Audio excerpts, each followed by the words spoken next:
Hello hello hello hello hi all hi hi. अरे वा, आज स्ट्रेट आहे एकदम तटस्थ. अरे यार, you all are dirty minds. नागपूरकर तुम्ही कधी सुधराल यार? सुधरा सुधरा. चलो, घेऊन आलोय परत एकदा, पुन्हा एकदा तुमच्यासाठी नागपुरी भाषेचा स्वॅग पार्ट 2. पण जी आपली जेनेरिक बाराखडी आहे मराठीत जे आपण शिकलो, ते नागपूरच्या बाराखडीत शब्द नाही आहे. नागपूरच्या बाराखडीतले काही काही जे च छ ब भ ड ढ ज झ तर इथले काहीतरी वेगळे आहेत. त्यांच्या बाराखडीत हे शब्द नव्हते. त्यांच्या बाराखडीतले अक्षर कुठले? सो ते अक्षर म्हणजे आहे, एक तर आम्ही च ला च म्हणत नाही. मला जमतच नाही ऍक्च्युली. आमच्या तोंडूनच च चा च निघत नाही. आम्हाला च म्हटल्याशिवाय काम होत नाही. सो आम्हाला येतं चल बे, चलतो का, चालते का, चालते का, चालत असेल तर चाल, नसन चालत तर राहू दे. च, कारण आम्ही च शिकलो नाही. आम्ही शिकलो बाराखडीतला च. सो चालते का, दिस इज द नागपुरी भाषेचा स्वागा. आता जिथे काम करतो त्यापूर्वी एक 2-4 वर्ष दुसऱ्या एका ऑर्गनायझेशनमध्ये काम करायचो. मी कोणाचं नाव घेणार नाही, सॉरी. आणि तिथे ॲक्च्युली जरा फायनान्शियल ऑर्गनायझेशन होतं. त्याच्यामुळे डॉक्युमेंटेशन आणि हे सगळे प्रोसेस करायचे लागत होतं. आम्हाला एक सुपर सिनियर म्हणजे चीफ लेवलवर जे हायर अथॉरिटीवर सर होते. सो एक दिवस असं झालं की मी मला काहीतरी डॉक्युमेंटेशन व्हेरीफाय करायचं होतं आणि एक छोटं डॉक्युमेंट मिसिंग होतं, जे कदाचित नसलं तर काम चालणार असं होतं. ते एका कस्टमरचं होतं आणि मला, सो मी त्यांच्यापर्यंत गेलो. खाली काहीतरी वाचत बसले होते, म्हणजे सीटवर आपल्या वाचत चालू होतं त्यांचं काहीतरी. मी गेलो आणि सर म्हटलं, हे डॉक्युमेंटेशन आहे कस्टमरचं आणि हे छोटं डॉक्युमेंट आहे, मिसिंग आहे, पण त्यांना नीड आहे. सो आपण ही लोन केस वगैरे हे सगळं फायनान्शियल करू शकतो हे विचारलं. सो बस आता माझ्या इमॅजिनेशनमध्ये होतं की चला बघ ठीक आहे, जरी हे नागपूरचे असेल पण आता चांगले हायली क्वालिफाईड आहे, किंवा हायली क्वालिफाईड म्हटल्यापेक्षा थोडे बऱ्यापैकी क्वालिफाईड आहे, इतका सगळा एक्सपिरियन्स आहे, तर भाषा तर निदान जी ओरिजिनल बाराखडी आहे च छ ब ब ड ढ ची ती शिकली असेल, किंवा तीच त्यांच्या तोंडून मला ऐकायला मिळेल. मी त्यांना विचारलं, सर हे चालेल का?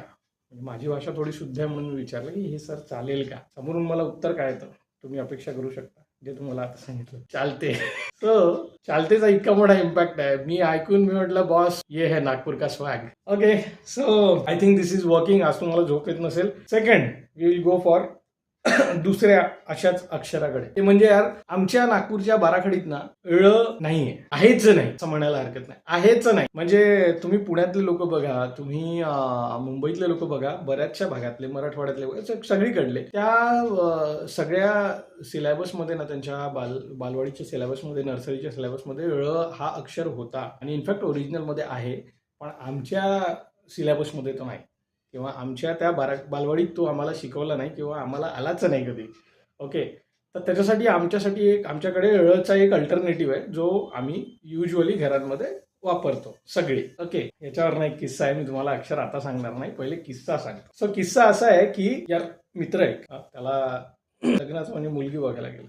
त्याचं एकच स्वप्न होतं बरं, आणि पुण्यातनं वगैरे, पुण्याला आहे, IT मध्ये काम करतो, तर पुण्यातनं जाऊन जरा चांगली भाषा वगैरे त्याच्या कानावर पडली. आहे नागपूरचाच, आपल्याच सारखं बोलतो, पण तिकडे जाऊन जरा चांगलं असं वाटलं की त्याला सुबह कसं छान बोलणारी वगैरे, सुंदर बोलणारी अशी बायको असावी, दिसणार सुंदर वगैरे, तर ठीक आहे, ओके, एज्युकेटेड वगैरे. पण काहीतरी सीन काहीतरी वेगळा होता ना, प्लॅन साहेब, अदर प्लॅन. तो गेला शिकायला, गेला, सॉरी, मुलगी बघायला गेला. तर पहिले बोलण्याचा काही कॉन्सेप्ट होता नाही, ठीक आहे, म्हणजे पहिले एकदम गेल्या गेल्या जस्ट बसले, चहा पाणी वगैरे झाला, तर मुलगी काही त्यावेळेस बोलत नाही का, किंवा नंतरही, मग नंतर जेवणाचा कार्यक्रम होता, त्याच्यानंतर मग त्या बाकी सगळ्या गोष्टी वगैरे, कारण गेल्या गेल्या पहिली जेवणाचा कार्यक्रम वगैरे होता, सगळं ओळख झाल्यानंतर, सगळं ओळख वगैरे सगळं झाल्यानंतर जेवणाचा कार्यक्रम होता. सो गेला, जेवण करायला बसले सगळे.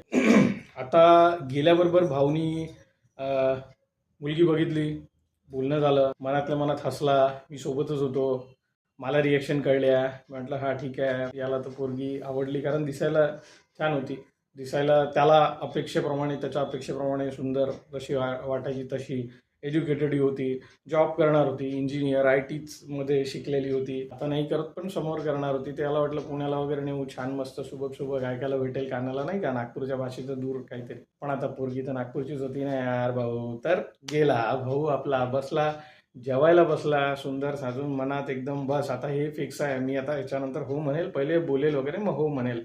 तर भाऊ पहिले ताटावर बसला. पहिल्या याच्यात तर सगळं ताटात वाढलं होतं, त्याच्यामुळे बोलायचा प्रश्न नाही आला. दुसऱ्या याच्यात मुलगी आली, तिची आई म्हणे, बाई घे वाढायला घे वगैरे वगैरे. सो मुलगी आली त्याच्या ताटापर्यंत आली. Imagine what happen. सो यार त्याच्या ताटातली पोळी संपली होती. पोरगी म्हणे पोळी. किस्सा खतम भाई, किस्सा खतम. पोळी म्हटलं. त्याच्यानंतर मग बोलायचा प्रश्नच नव्हता, कारण याची ऑलरेडी प्रॅक्टिस झाली होती बऱ्याचशा लोकांकडून. पोळी ऐकल्यावर पोळी असं म्हणून घ्यायसाठी खूप वेळा प्रयत्न झाला होता, पण पोळी काही कोणाच्या तोंडातून निघाला नाही. सो आम्ही पोळीला अल्टरनेटिव्ह जो आहे आमचा तो उडी आहे. तर इळी कितीही म्हणण्याचा प्रयत्न केला तरी तो उडीच निघणार आहे. So this happens. एक किस्सा अजून आहे. माझ्या क्लासमध्ये मी ट्युटर घ्यायचो बऱ्याच वर्षाआधी. तिथे पण सेम सीन. मला एक्सपेक्ट होता ऍटलिस्ट एक तरी मुलगा इळी हा शब्द म्हणेल.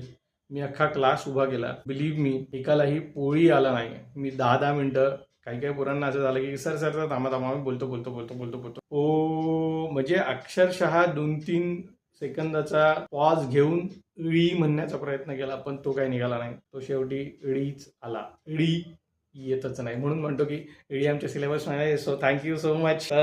असे नागपूरचे बरेचसे स्वॅगवाले आहे. पार्ट 3 मध्ये I try to again come up with Nagpuri भाषेचा स्वॅग. Thank you so much.